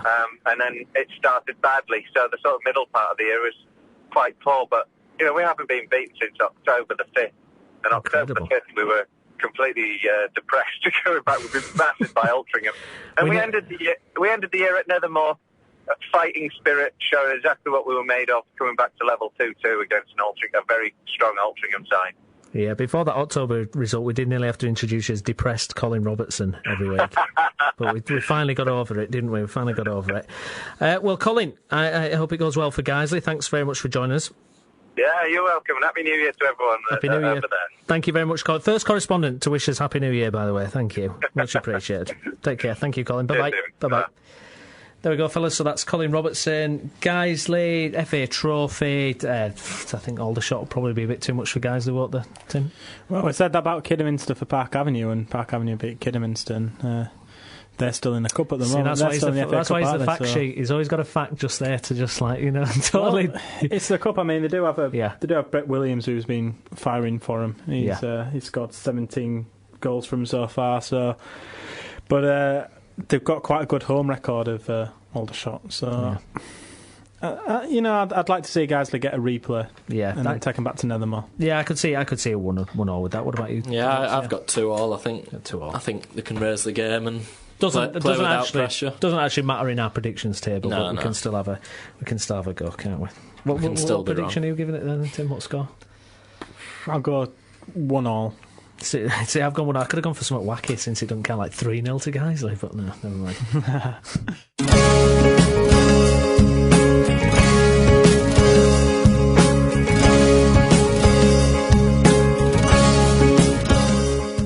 OK, well, I'm delighted to say joining us on the line now is our Bradford Park Avenue correspondent. It's Chris Bell. Hi, Chris. Hello, you alright, Steve? I'm good, thank you. So, Chris, how was Bradford Park Avenue's Christmas and New Year? All in all, pretty dire, in honesty.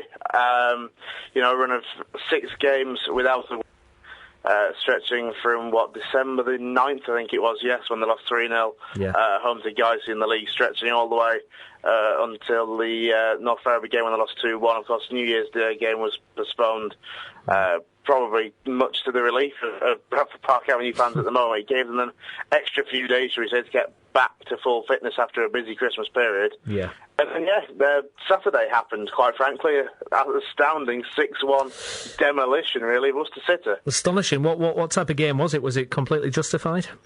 It was one of those that, frankly, it could have finished, 12-6, if anything. There was that many chances, really, for both sides in the game. It was just about the side that frankly took the most of them, and that was Bradford Park Avenue by a fair stretch. Going into that game, I think Worcester has the joint best defensive record outside of the top 6. Right. The problem that Worcester have had all season, basically, is scoring goals, and with the amount of chances they managed to waste, including one from literally 2 or 3 yards out, and they've managed to scoop the ball over the top of the crossbar. Chris Howarth, I think in commentary we gave Chris Howarth a lot of credit there for putting the striker off. But, when a striker is missing from that close to the goal, from 2 or 3 yards out, you can tell a side's really going to struggle for goals. And this is the thing for Worcester, they'd only scored 17 goals before, and they'd only conceded 28. And then Park Avenue took them to pieces, quite frankly.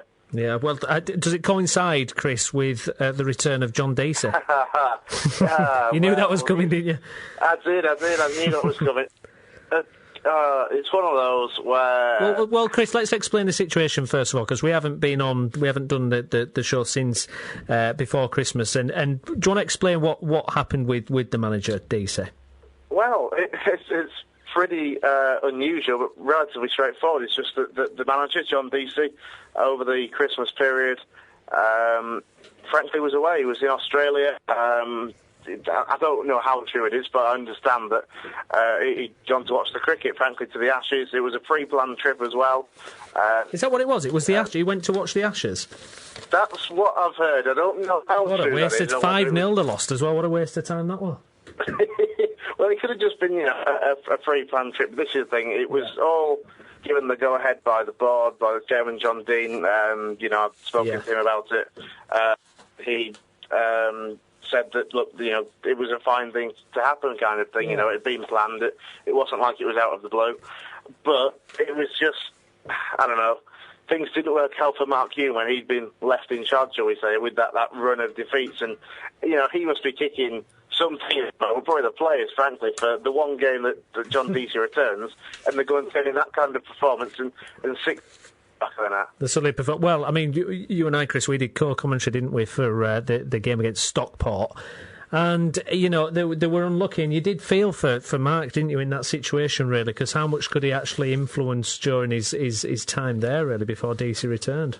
Well, this is the thing, we as usual, we spoke to Mark Hume after every game, but in particular the Stockport game after that 4-1 defeat, and, he just looked so down in the dumps, quite frankly, because of the fact that, as an assistant and just standing manager, in terms of adding to the squad, there wasn't really much that could be done. No. They brought in Paul Beasley the week or so before the Histon game, but, he stressed in every match interview that I did with him, he stressed that the importance of trying to get new players into the squad and just give the squad a bit of a shake-up, really. Yeah. Obviously, in the few days that John had been back, they brought in a young midfielder who was playing over in Sweden, called Ross Gardner, who basically came on and scored with his first touch on Saturday against Worcester. So, you really did feel sorry for Mark Hume because... But does it prove what a motivator DC is at his best? Quite possibly. I suppose that the players will have thought before, look, the gaffer's going to come back and he'll know the results, he won't be happy kind of thing. Mm-hmm. We'd better get in a performance, shall we say. And it came, to be fair, it was one of those games where, despite Park Avenue's dominance on the score sheet, they still looked frail at the back, though. There was a lot of chances for Worcester, it has to be said. So, if it was me, I'd expect John to be tinkering some more, shall we say, over the next couple of weeks or so, trying to bring in new faces, new bodies, and freshen the squad up, basically. And Aldershot, not Aldershot, I was looking at me Guiseley list there. Gloucester, Gloucester up next for Park Avenue. What do you think there then, Chris? I mean, they're lying in 19th. Not a great period of time for them, although they've got a couple of wins to bookend the Christmas and New Year period. But would you fancy Park Avenue for that, with that renewed vigour of the 6-1 victory? It's a very long trip just after New Year, of course. Yeah. It's one of those, as you said, down, in and around the bottom three. Of course, they don't have a stadium of their own. They're sharing with Cheltenham Town at their Wadden Road, which, if anything, you'd think would work in Gloucester's advantage because they've got a stadium to link to and will be looked after, shall we say. But for them, they've had a disappointing season. They're leaking goals from 43 conceded ahead of Saturday's game. Park off the back of hitting Worcester for 6, you'd think we'll be full of confidence about going to that game side that's at that end of the table and looking to go away, get points, score a few goals as well. Has to be said, of course, though, Park Avenue, it's never quite that simple, is it, really? You always look at Park Avenue and think that, the games that you think they should win easy enough are the ones that they'll generally struggle with. They'll step it up against the bigger opposition generally, but against the lower side, shall we say, they've not struggled, but it's been the games where you'd think needlessly drop points, shall we say. Yeah. It's going to be an interesting one, though. It's an important time for Bradford Park Avenue because, where they are around 13th, 12 points off the playoffs, which is, it's only 4 wins, but there's a lot of teams above you that are also going to be continuing to pick up points. They've got to get around. I spoke to, obviously, to John Deasy, and I spoke to Nicky Boschel as well, the one on Saturday, and both of them stressed the importance now of kicking on from that hammering of and turning it into another run like they had earlier in the season. Difference they need to have this time, they need to off and draw, than draw, which is what they struggled with the last time they had a good unbeaten run. Absolutely. Chris, thanks very much for joining us. No problem at all, mate. Take care. Pleasure to speak to you. Take care, mate. Speak to you soon. Bye-bye. Bye-bye. Bye-bye. OK, fellas, so we've heard there from Chris Bell. Park Avenue, this weird thing with the manager going away to Australia, we don't know. I mean, it's pre-planned, fair enough. Maybe we're making too big a deal out of it, I don't know. But he's come back and they win 6-1 against Gloucester on Saturday. I've gone for 3-2 Park Avenue. What about yourself, Tim? What do you think? And what do you make of that whole John Deacey thing? I do think it's an odd one.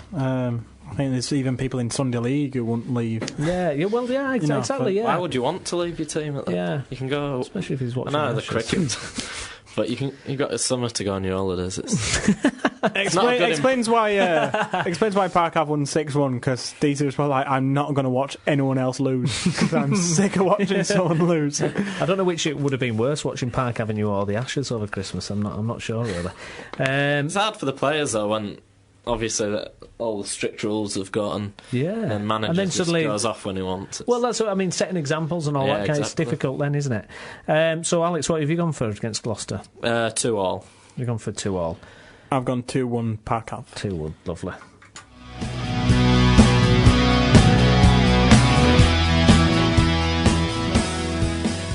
Right, we're going to preview all this weekend's upcoming Premiership fixtures. We're going to start with Hull versus Chelsea.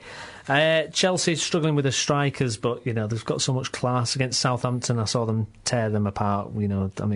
Hazard was fantastic. Oscar was brilliant. I've gone 3-1 that one. I can't see any problems for Chelsea there. You said though early in the show that it was a wacky one that Hull might win. So what have you gone for? I've gone 2-1 Hull. I think they can. I think they can sneak something. I think it can just be one of them crazy days for Chelsea because they lost 3-2 at Stoke. They lost at Newcastle. They don't have the best away record at the moment, so I think it's going to be a bit of a slip up. What have you gone for, Alex? I've gone 2-1 Chelsea. I think it'll be close and we'll give them a game, but I think Chelsea will win. Chelsea will come there. Yeah, I've gone 3-1 Chelsea. I can't see any problems with that. Cardiff versus West Ham. Ole Gunnar Solskjaer back in the Premiership. Super sub back in the Premiership. Worked for them last time out in the FA Cup. West Ham, Allardyce really under pressure there. First of all, Tim, Solskjaer at Cardiff. Right move for the manager, right move for the club. Where do you stand with that one? I think it's. I don't think it's the right move, to be honest. For Solskjaer or for the club? For Solskjaer, really. I believe that he should have really picked a club which probably had a bit more backing behind it. That was a bit more stable because there's been so many. I follow a Twitter thing about Vincent Tan and stuff like that. There are some funny really ones. I feel so sorry for Malky Mackay, and I hope he gets a West Brom job or somewhat, a decent job because he deserves it really. To be fair though, it is going to get back in that they've said they're going to give him money to spend. Yeah. How long can he wait for a Premiership job? He might not even get offered another one. And Mackay wasn't Tan's man, was he? So no. Solskjaer's been picked by Tan and the chairman. Well, but what do you think about how that whole fallout with? I think that's in the past. I think everyone agreed that it was hard on Malky Mackay, but now he's gone. It's a good opportunity for Solskjaer. He's going to get ruthless. Money. This one, isn't he? He's ruthless. Just get rid. No, I'm not. I don't agree with getting rid of him, but now they have. You got to move on. And remember when Pochettino went to Southampton? Yeah, I was going to say. Is Solskjaer the right man then, do you think? Could be, yeah. He's started well. It's difficult when you've only played one game, to tell, but... Yeah. But, where's he come from? Norway? Yeah. He's won 2 leagues and a cup in 2 years. But what does that mean in Norway? Does that mean anything? We've still got to do it. Right, no, so I've gone 2-0 to Cardiff. Sorry, all our Norwegian fans listening to the Root Show, I do apologise. Sure, it's a very good league. Brian Dean managing in Scandinavia. Brian Dean actually is, and he kept his team. He kept his team up on the last game of the season. So it must be difficult. So I've gone 2-0 Cardiff there. I've gone 2-0 as well. 2-0, Alex. Well, I'm hoping West Ham don't shock us, but I've gone 1-0 Cardiff. Well, just staying on this because another big story of the week is Allardyce. Allardyce is going to go, he's going to stay. What's going to happen there, Tim? I feel sorry for him because of like injuries, and Kevin Nolan getting himself suspended really doesn't help and stuff like that. But to be perfectly honest, I think you've got to look at the bigger picture. It's come to a semi-final of a League Cup, and admittedly, they got trounced at the Etihad, but what team hasn't been trounced there? They got less stick losing in the quarters than getting to a semi. Yeah, are you an Allardyce fan or not a fan, or where do you like that? I don't know. I think his signings his heart was in the right place with the signings. It's just not performed for him really. But they beat Tottenham. There is potential in that team. There is potential in that team. Alex, what do you think, Allardyce? Yeah, I'm not a fan. I've said it before, but having said that, I think they'll stick with him, and they probably once they get the players back and add one or two, I think he's probably the best man to keep him up. Just quickly, you sack Allardyce, who do you get in? It's difficult, isn't it, now? Solskjaer's at Cardiff. West Ham legend. Tell you what. Allardyce, it's not working out for him, is it? It's not working out for him. Everton, Norwich. What do we think? I mean, I've gone 3-1 Everton. Yeah, I've gone 2-1 Everton. Normally I always bet against Everton because I just think this run can't go on, and I know they've stalled over Christmas, but I've gone 2-1 to Everton this time. It's Norwich. What about you, Alex? Yeah, I've gone 2-0 Everton. Going 2-0 Everton. Fulham, Sunderland. I didn't know what to do with this one. I've gone Sunderland on that one. I think Poyet's... There's something there, isn't there? It needs to change, does that look? And, they got a bit of luck against Man United in League Cup, which, I'm happy about because I enjoy magic of the League Cup and FA Cup, to be honest. Yeah. But yeah, I think... I'm going to say the League Cup doesn't have any magic. So. Yeah, well, I think Sunderland, they've got a good team there. Yeah. Would you agree with that, Alex? No, well, I think for Sunderland they'll find it tough after the midweek game. Yeah. Fulham have had more time off, and I think Fulham have done well at home, especially under Mullenstein. I still think Sunderland will get out of it, but they need to start winning in the league. Do you know, I think one of the big misconceptions about game these days is when they talk about when you're playing in different competitions, they kind of go, well, it's better if you're out of this one and then you just concentrate on this. But Bradford City, perfect example, when you've got all this thing going on, how you can get momentum. I think that's a little bit... Keeps positivity around. Well, yeah, exactly. It gives other players opportunities. Having said that, I think our league form did drop as well. Yeah, it did heavily. Well, we've done Bradford City, so, No, I've gone 1-1, but I think both teams will stay up. Yeah, you think they'll stay up. Southampton, West Brom. I've gone Southampton 3-0 here. What about you, Sam? I've gone 2-0 Southampton. I went for... I did write these before we started recording, so right. I'm kind of looking at... West Brom can be quite dogged, really, can't they? And quite, tough nut to crack. But, I'll stick with that, and I'll say that Southampton are definitely going to win 2-0. Alex?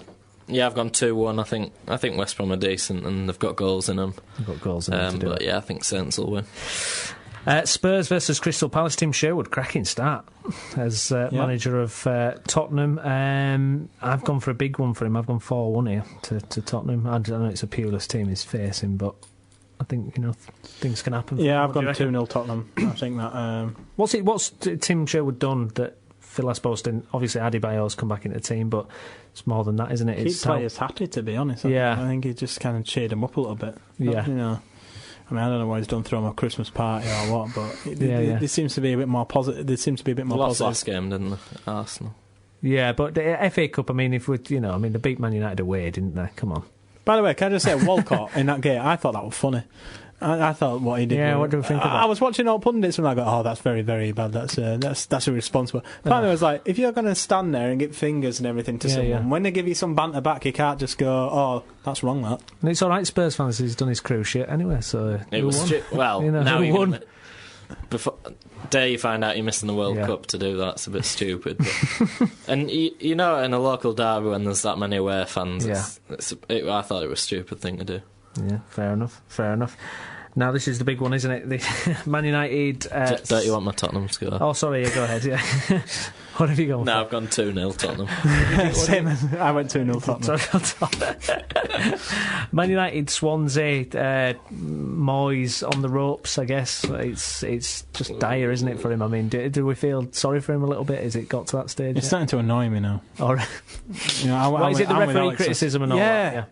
Yeah, okay, you've had a couple of bad decisions against you, but let's face it, how many decisions have Man United had go for him? I think Tim Sherwood alluded at that one about like Nani's goal at Old Trafford a couple of seasons ago and how Lloris won a penalty and whatever, but It's just annoying me, to be honest. He'd rather criticise the referee than his own team. Now I get it, some managers try and defend their team, but Man United have been poor. I mean, I think that was proven against Sunderland. I mean, not disrespect to Sunderland because they did play really, really well. But what do you think of this? It could be you just say TV's fault. It doesn't necessarily affect the manager or the players. But every time opposition scores against Man United, who does it cut to? It's Ferguson. In the stand, if you're playing at Old Trafford, you're playing with a Ferguson stand and a Ferguson statue outside, the bloke himself's there. I mean, is that having a negative impact, do you think? Or is that just I don't think any of that does, but things behind the scenes that we don't know about could be. So you think it might be? If he's interfering and having more of a say than that's led to believe. They have always been the secret of club, haven't they, really? They've always kept they've never washed the dirty laundry out. I can't see someone controlling a club for 25 years and then just leaving everything. Right. It must... Especially when you go into every game. It goes to pretty much every game. Well, travelling to Sunderland for a League Cup game, it's a bit...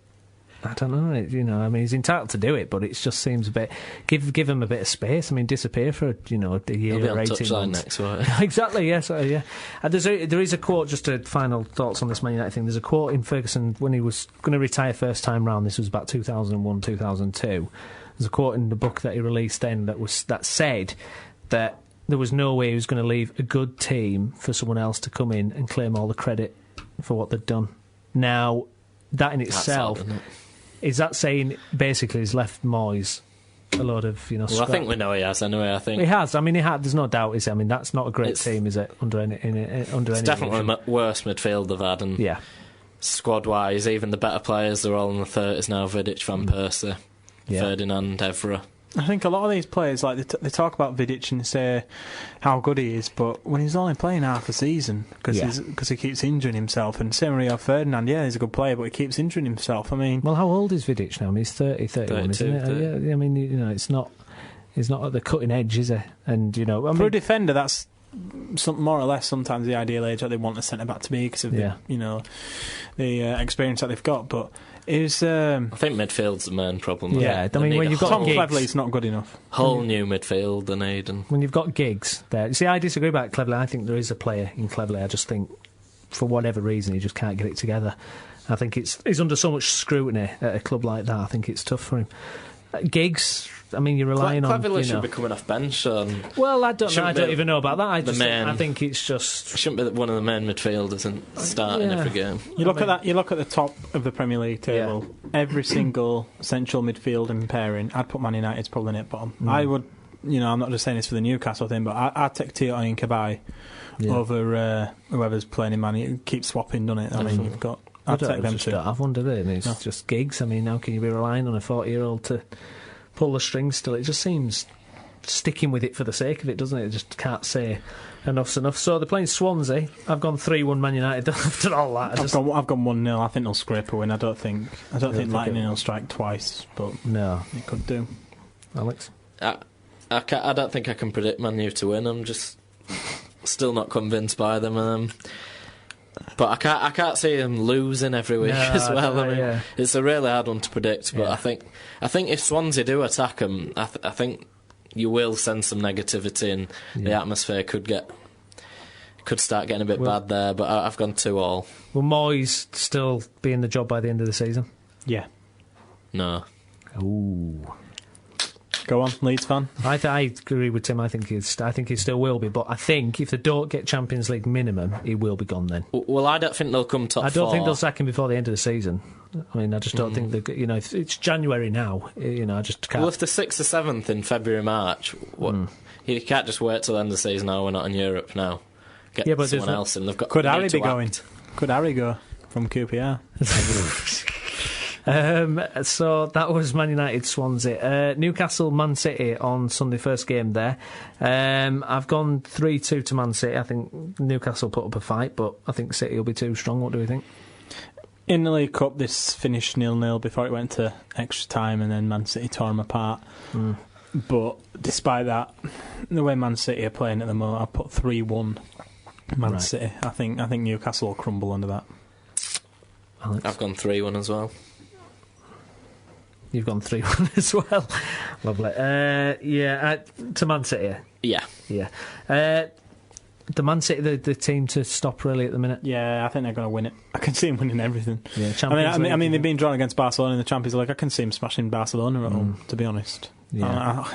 I mean, what universe would you? Some people probably think I'm in crazy land, but the way that they're playing at home. I've got to say, I had to follow a few Barcelona fans on Twitter, and they've been saying the same thing. They think if Messi's not up to it, if he's not fit, he's come back. But if he's not fit by that game, they won't have a chance against Man City because they're just too strong. He scored 2 last night, was it? I think he scored 2. He's back, innit? Yeah, I don't think they'll smash Barca, but I don't know. Do you? I fancy them for the league, but the only doubt is if Chelsea.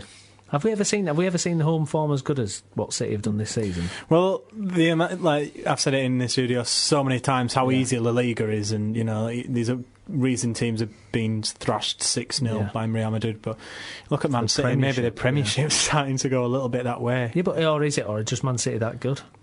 I mean, the teams have beat though and scored a lot of goals against Man United, Tottenham. But then they only put 1 past Crystal Palace.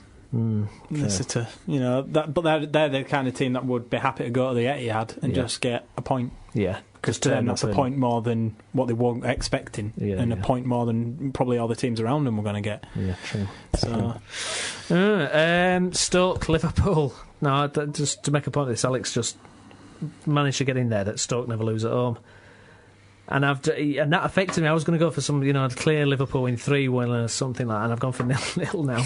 So he's played the mind games, basically. He's done the classic Fergie move. Well, I've gone to 1-0 Liverpool. Liverpool. The mind games. You've stood by it. What have you gone for? Yeah, I've gone 2-1 Liverpool. Hang on. So after that, you've gone for a Liverpool win. Yes, you said to us, Stoke never. Every time we predict Stoke to lose at home, they never do. I just wanted to make you both aware that we get it wrong when Stoke are at home.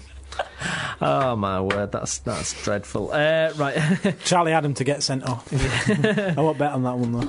Monday's game, final Premiership game of the weekend. It's Aston Villa versus Arsenal. Arsenal, they need to do something because Walcott, he's out now. Do you expect them to do anything though? Will he do anything?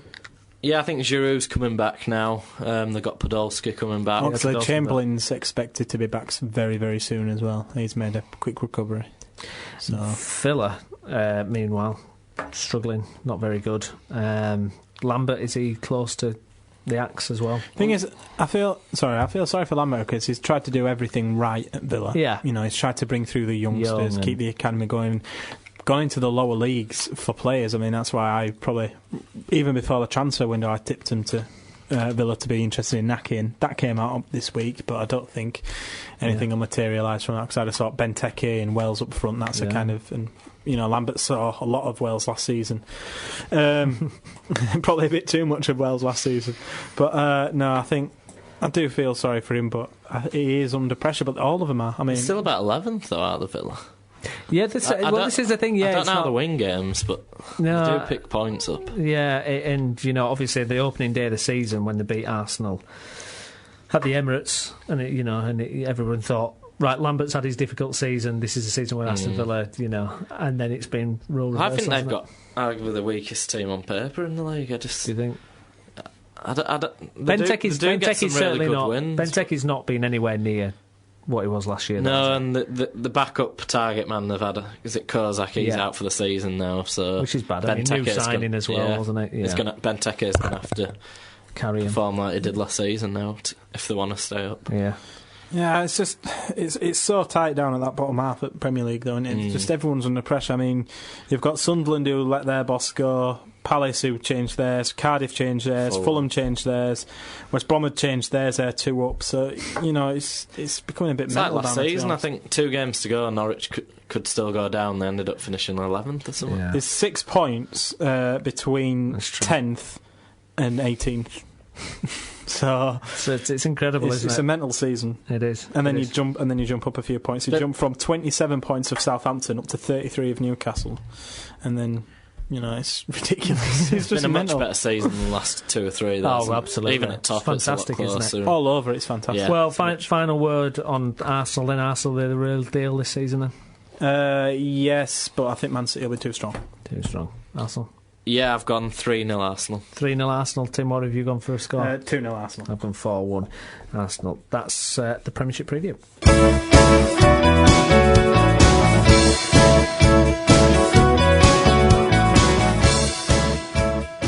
Well, that's all we've got time for here on the Route 1 Show this week. You can download and subscribe to the Route 1 Show on iTunes for free and catch the latest episode on our YouTube channel. And don't forget to follow us on Twitter at the Route 1 Show, and you can email us any questions or comments to the route1show@gmail.com. And also check out our blog, the route1show-tumblr.com. I've been Stephen Brown, and with me for this episode has been Tim Feather. Thank you, Tim. Thank you. And thank you, Alex. Cheers, Steve.